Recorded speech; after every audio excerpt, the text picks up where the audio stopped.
But I have to just say, anyone who has doubted me over the past decade about this evil woman now needs to eat some humble pie. Meghan is at the bottom of the barrel. In fact, I've seen the tapes. I've got them somewhere. God knows where now. I've got them on some... So you've seen Nudie Rudy Meghan too? I've seen more than one thing. Let me take you through what Tom Bower has revealed. He's told the Daily Mirror, I've got a lot of new material already, and I think the whole world wants new insights. It's an amazing story. Here's what kept bothering me long after everything wrapped up.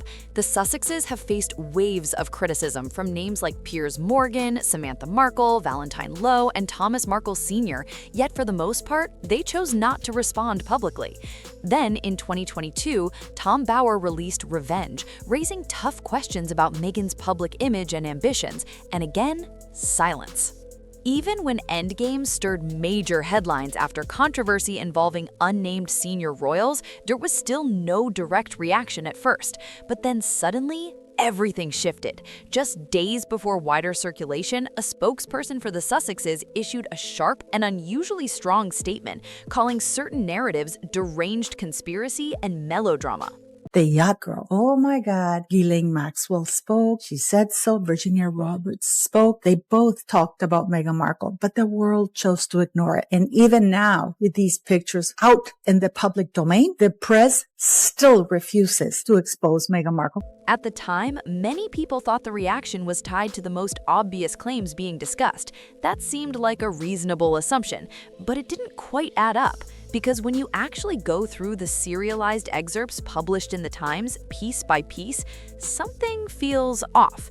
The coverage focused on tensions, internal struggles, and behind-the-scenes challenges, but noticeably avoided one specific topic entirely. And that's where things get interesting, because whatever truly sparked that strong response didn't seem to be in the spotlight yet. Then, just a few days later, a voice from the Spectator stepped in and said what others weren't saying out loud. Something is going on. And Meghan and all the things that she has done to, pull other people down and to question them and their behavior. Well, let's continue to turn the tables and talk about you, Miss Meghan Markle, and what you have done. Julie Burchill is not exactly known for holding back, and her record has sparked serious backlash before. Back in 2021, she left the Daily Telegraph after a widely criticized tweet about baby Lilibet's name, and later faced legal consequences after comments directed at Ash Sarkar were ruled defamatory.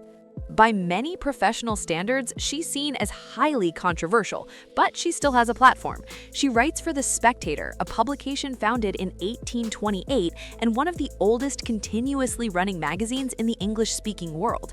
On March 17, 2026, she published a column titled "Spare Us the Girls' Weekend," taking aim at Meghan's upcoming luxury women's retreat in Sydney, with tickets reportedly priced near $3,000 Australian dollars. The tone of the article was sharp, personal, and exactly what critics would expect from Burchill. But buried in the middle of the commentary was a line that quickly caught attention. She wrote, "No one will get to ask anything interesting, like how many yachts she was a guest on before she met her prince. Was it double figures or triple?" That moment stood out, not because it confirmed anything, but because of where it appeared. This wasn't a random online post or an anonymous thread. This was printed in a long-established publication, reviewed through editorial processes and legal checks before going live. And that distinction matters a lot. For years, discussions like this mostly stayed in less regulated corners of the internet, forums, speculation channels, and unverified spaces, while mainstream outlets largely avoided the topic altogether. The key line there, and the line that really, really interested me, was not a question about whether she was a yacht girl, but just simply stating as a fact and then asking, was it double figures or triple in terms of how many yachts she was a guest on before she met Prince Harry? Now, to be clear, Burchill's column didn't prove any claims about Meghan's past. What it did highlight, though, was a noticeable shift in what certain parts of the media are now willing to reference or discuss openly. But before going any further, a clear line needs to be drawn. This topic has been flooded with misinformation, altered images, and completely unverified stories, so much so that entire platforms took action earlier this year. Some claims circulating online are based on named sources and documented reporting, while others are entirely unsupported. This breakdown focuses only on what can be responsibly discussed, separating speculation from verifiable information, and keeping the analysis grounded in what's actually on record.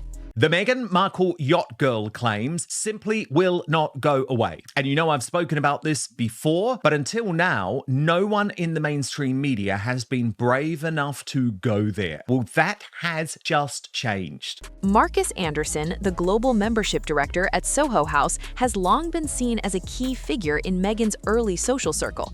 Originally from Canada, he reportedly started in hospitality and worked his way up to become a close associate of founder Nick Jones. He met Meghan during her Suits years in Toronto, and their connection appeared to grow quickly.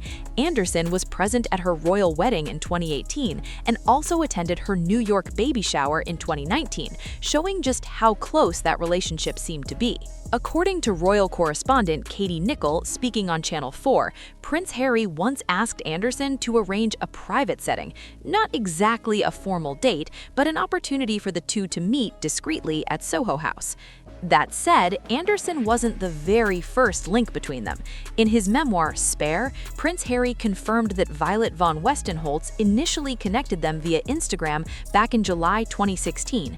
Anderson's role came after that, helping coordinate early meetings and introductions, basically handling the behind-the-scenes logistics. Tom Bower is forensic in his investigations, and he does them over a period of time. This is not like a Daily Mail hatchet job or anything like that. He has a very solid track record.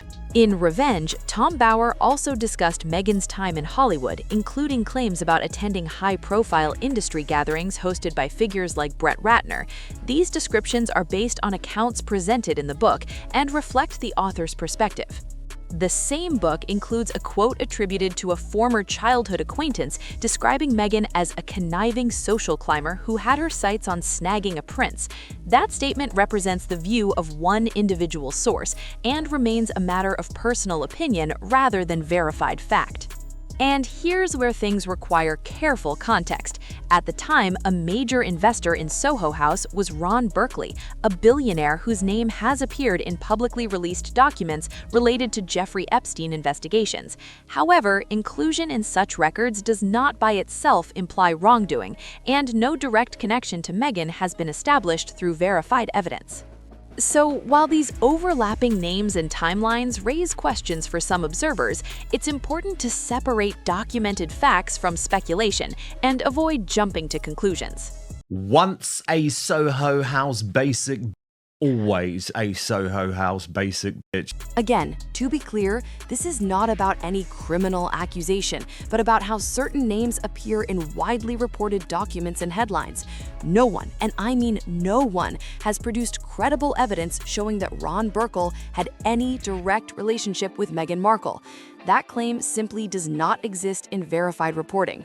What is documented, however, is that Burkle, who had major financial involvement in Soho House, has been mentioned in publicly released records connected to Jeffrey Epstein investigations.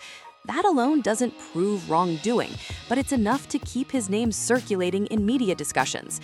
And this is the angle some commentators are now focusing on in print.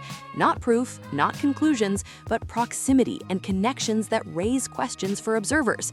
So keep that name in mind, because it doesn't just disappear from the conversation. She's been flown all over the world. The Suits cast members didn't understand where she got the money to fly business class all over the world. Now, fast forward to February 2026, when a photo suddenly spread across social media like wildfire.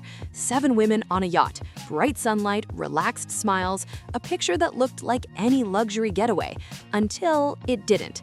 2 red arrows were added to the image, one pointing at Meghan Markle, the other labeling a woman as Kariana Shuliak, who is reported to have been in a relationship with Epstein. The caption, pushed by RT, claimed Epstein's 10-year girlfriend with Markle. The post exploded. Hundreds of thousands of views, shares across Facebook, Reddit, Threads, X. Millions of people saw it in a matter of hours.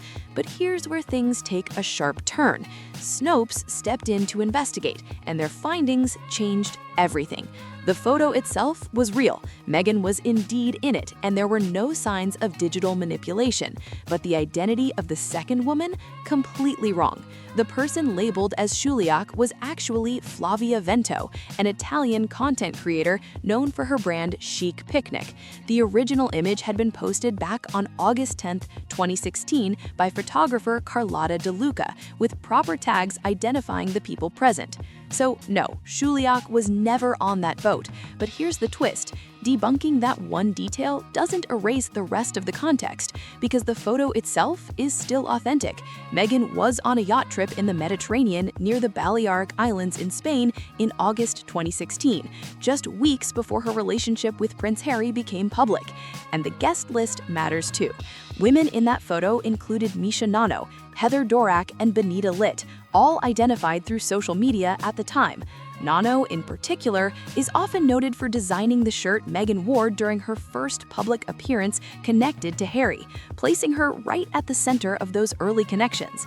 So while misinformation was clearly part of the viral moment, the verified details still paint a timeline that keeps people paying close attention. This gentleman right here, that's Nick Jones, the original founder of Soho House. Guess where he's going there? He's arriving at Meghan Markle and Harry's wedding as guest of honor. Oh yeah, Soho was present there. The claim about that second identity in the yacht photo completely fell apart under scrutiny.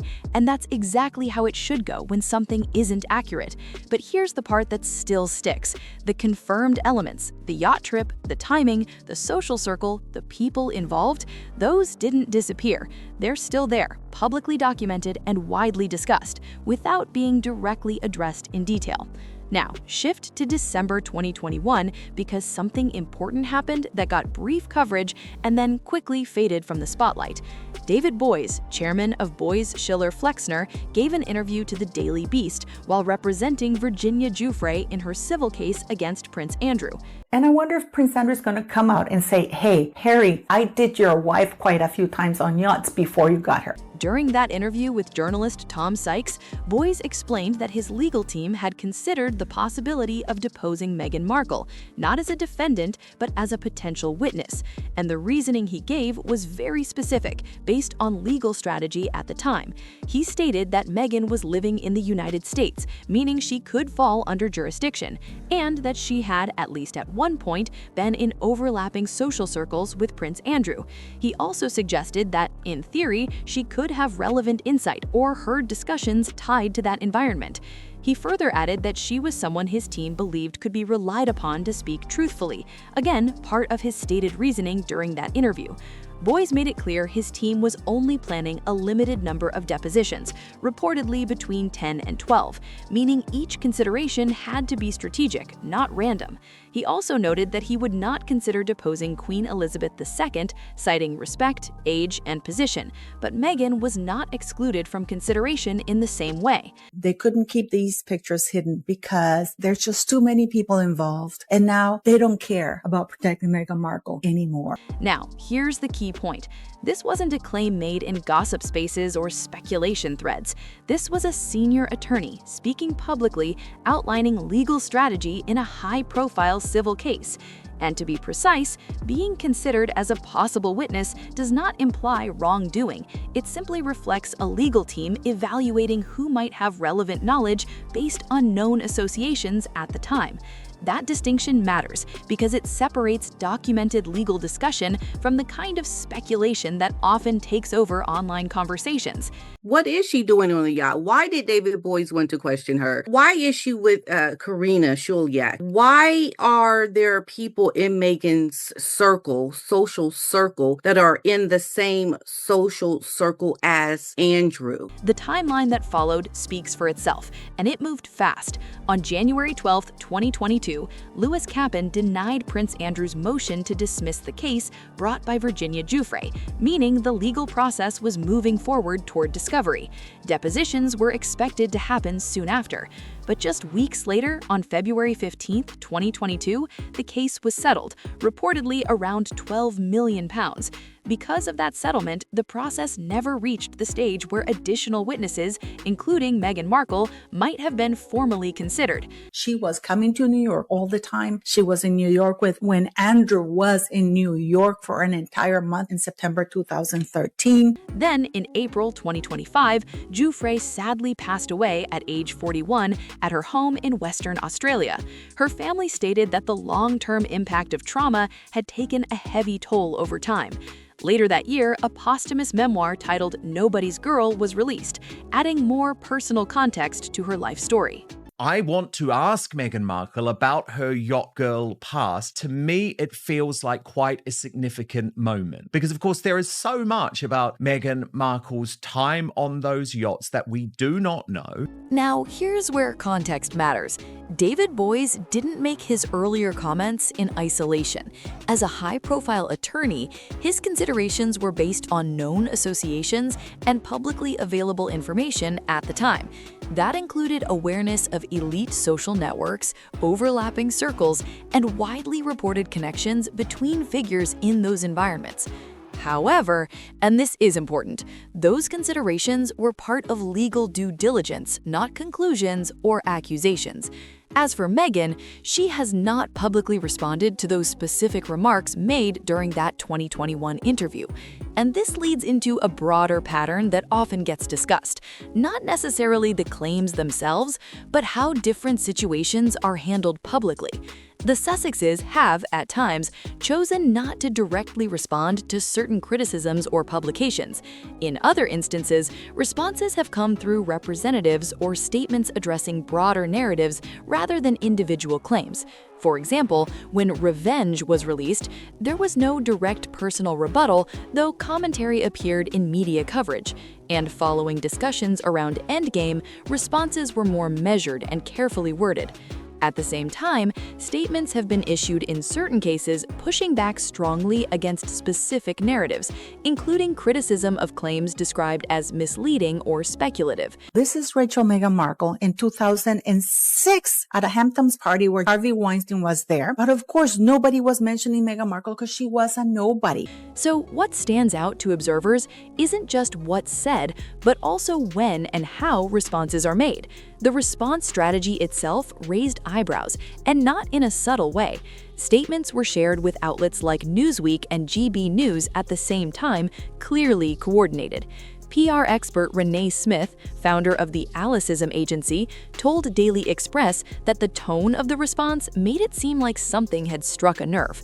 The publication of Jessica Reed Krause's House in Habit investigation into Meghan Markle's yacht girl past, which she has promised and has spent 6 years working on. And I am licking my lips in anticipation for when she drops that. But here's what stands out the most. The statement strongly criticized the author, the process, and the intent behind the claims. It pushed back hard on credibility and motives, but it didn't directly address specific details that some people were asking about.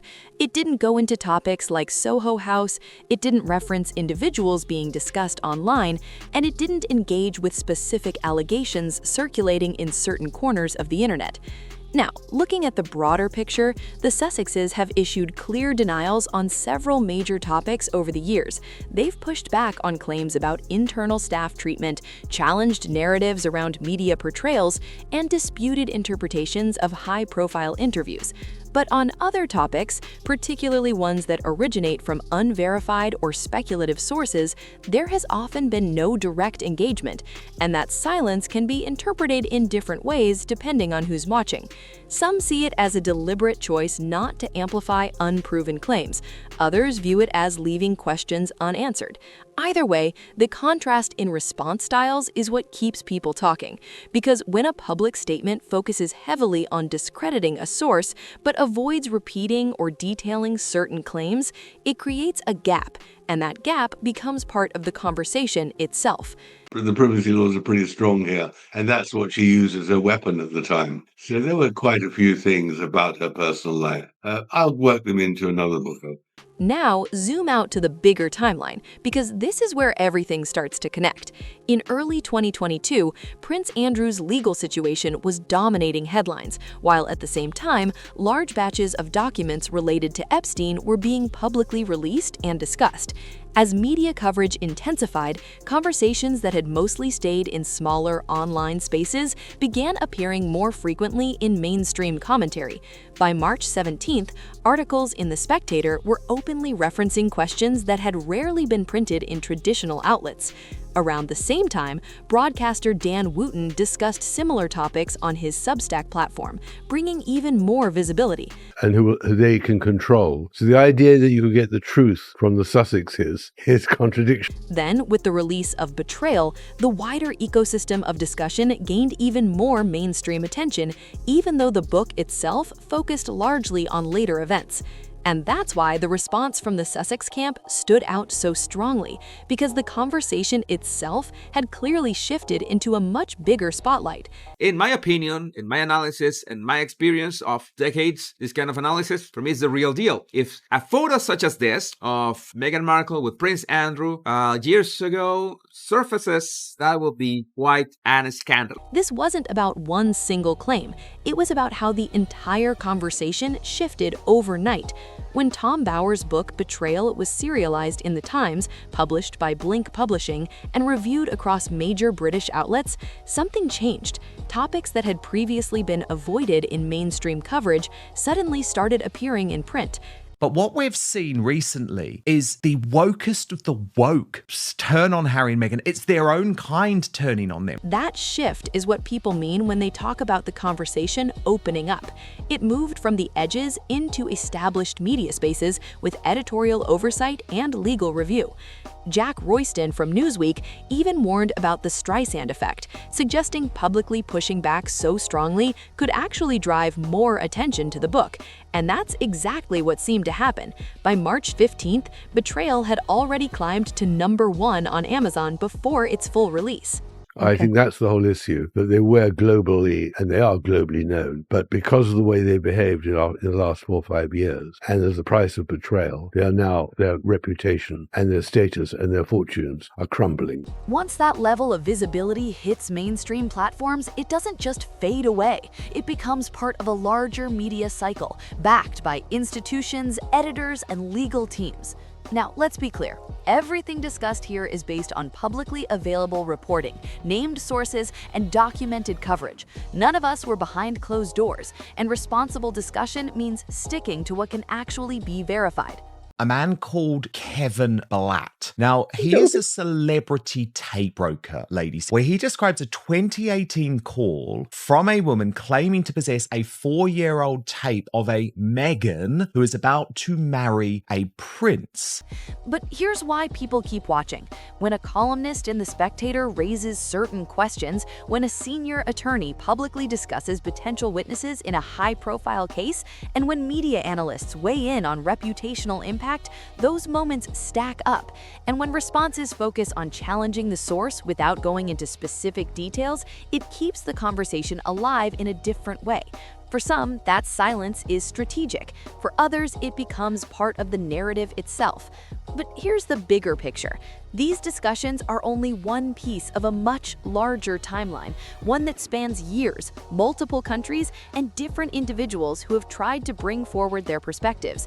Whether those perspectives align or not, the pattern of how stories emerge, spread, and are responded to is what keeps this evolving.